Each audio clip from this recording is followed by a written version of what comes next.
Okay, well, here we are at Cuppett Brothers Farms again. I'm cleaning out our granary, and Kimberly and her family, Matthew and Jacob, wandered in and caught me, and I'm going to, and they asked some questions. So here you go, you're getting 25 cents worth, maybe even 30 cents worth of something we did routinely when I was a teenager in the 1950s and 60s. At that point in time, I was big enough and old enough to help make hay. I graduated from working on the wagon just to tramp it, to pack it down, to actually working in the hay mow to spread the hay as we brought in. We'd fill up the big wagons. Maybe you can see one in the far background. You can see the red rack of it through the other equipment here, but the wagon was probably about 25, 30 feet long. And behind it, we would have a hay loader, which would bring the hay off the field onto the trailer. And then once it was on the trailer, or actually we called them hay wagons, we would bring that wagon into this floor, as you can see behind me. Right now it's filled with lots of other stuff, but during haymaking season this would be completely empty. And we would just bring the load of hay straight in to this open area of the barn floor. Yeah, ball. And of course, predating the 1940s and 50s, this was all done by a team of horses to pull the wagon. Now, once we had the hay inside the barn, we felt sort of secure because, like today, it's raining outside. So if we beat the rain and we got the dry hay in here, we felt pretty darn good. Once you were in the barn, you were good. But now the hay needed to go from the wagon into the hay mow. And as you can see, the hay mow is really quite large. And whenever we're starting, it's easy just to throw the hay off the wagon. You don't need anything else. But after a while, the hay gets to be at least level with the wagon, and now you'd have to be pitching it up. And eventually this entire mow, the whole way to the roof, would be filled with loose hay. Well, how in the world did we get the hay in there more easily? And this is what Kimberly asked about. If you look on the floor here, you'll see the first part of the process of getting the hay into the mow.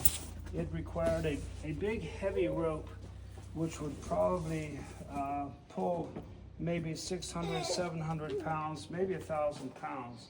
It's about an inch thick, and it had to be kept in good condition. It had a ring to be hooked onto either the horses, the single trees of the horses, or the drawbar of the tractor. We would then pull this rope from essentially this barn floor out into the field, and this whole rope then would be connected through a pulley system, and you can see the pulley running there. You can see the pulley running there. Actually, you could probably see it working. If you were in the mow, you could actually see it connected to something at the very top of the hay mow. I'm probably making it shake. I doubt if you can see it.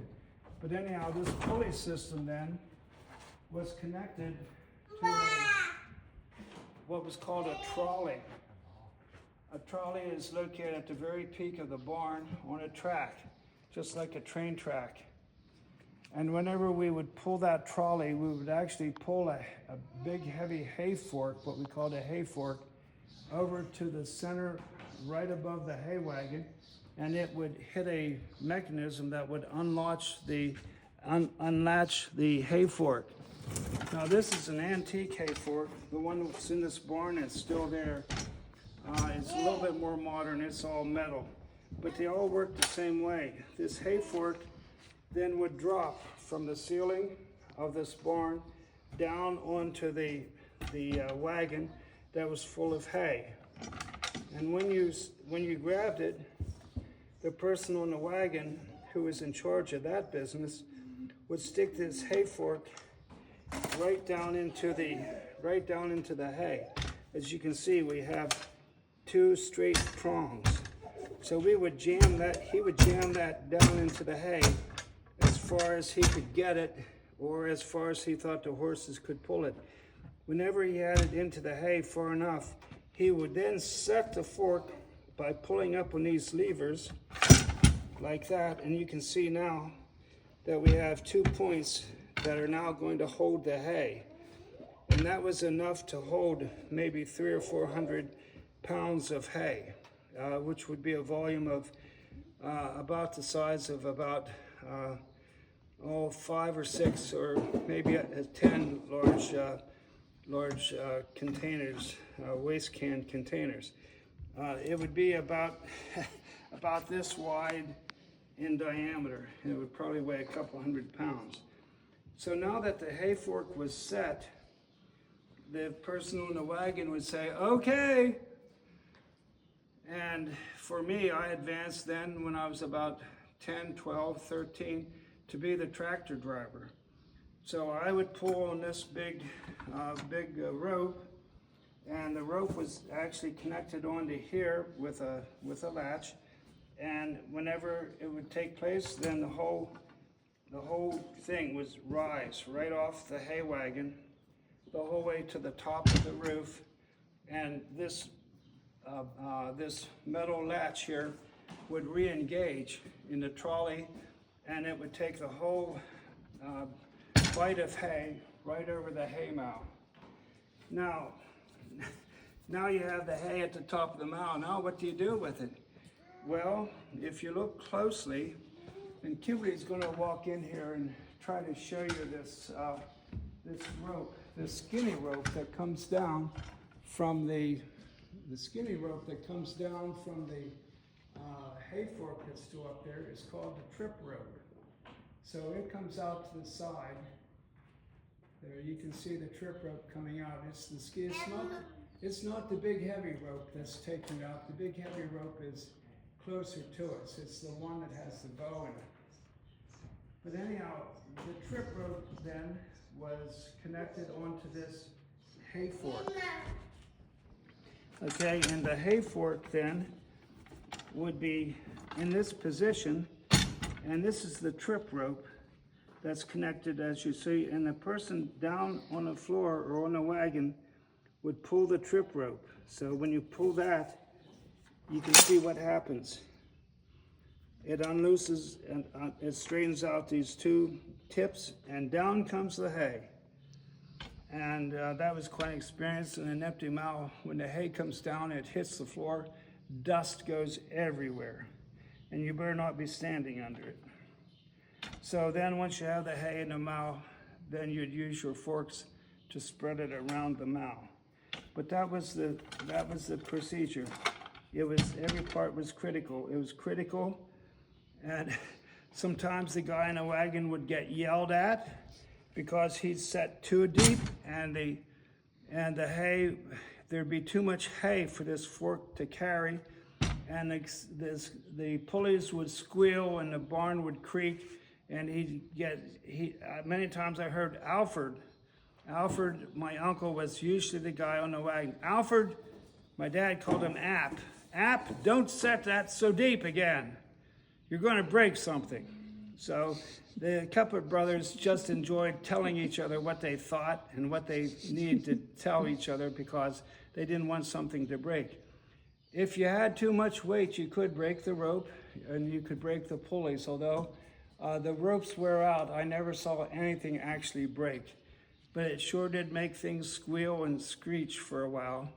And of course, I'm on a tractor. If I don't stop soon enough, then I would break the rope because I stretched it too far. So I had to be on the toes to stop the tractor at the right time. Then you backed it up. Now, the little kid was always around here. The little kid helped drag the rope in.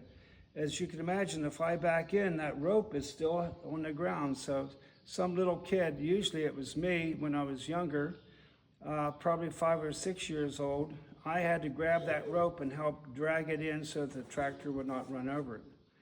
But it would take about a half an hour, 45 minutes to unload a load of hay.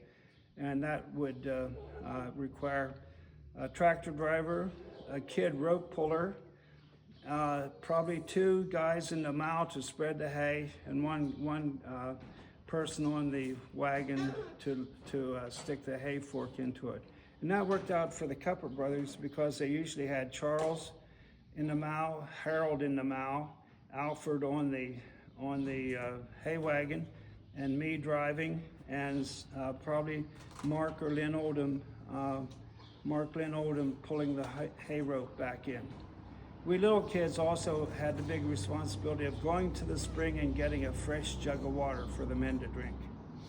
So that was about the entire process of making hay and putting away into the barn. But we did automate it as far as we could with these old hay forks. So did you use the same system whenever you were taking the hay out of here? Oh, no, this is only one direction. No, taking it out was easy because taking it out is all downhill.